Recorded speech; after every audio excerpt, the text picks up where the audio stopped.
Parce que c'est vrai que, moi, tu parlais de Britney Spears, et en fait, tous les enfants qui ont démarré en tant que star Disney ont essayé de péter leur image.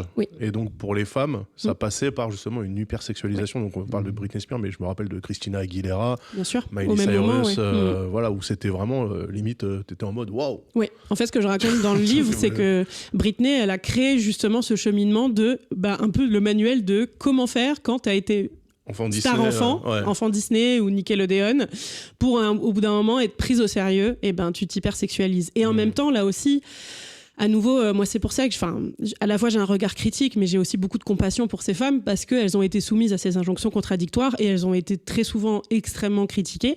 Britney, je pense qu'on s'en souvient, on l'interrogeait tout le temps sur alors, t'es vierge ou pas, t'es vierge ou pas, t'es vierge ou pas, à ses débuts. C'est fou, en fait, de dire que ça, c'est un sujet. Quand elle avait 16 ans, 17 ans, donc une jeune fille mineure. Et même Taylor Swift, du coup, en ayant là aussi beaucoup travaillé sur la réception médiatique autour d'elle, je me suis rendu compte que, pareil, dans ses premières interviews, on lui posait ces questions-là, donc à la fin des années 2000. Donc elle a commencé à émerger en 2005, 2006, 2007. Et on essayait justement aussi de la montrer comme l'anti-Britney. Donc il y a ce truc aussi d'essayer de monter les filles contre les autres, parce que c'était l'époque où Britney commençait entre guillemets à péter un plomb.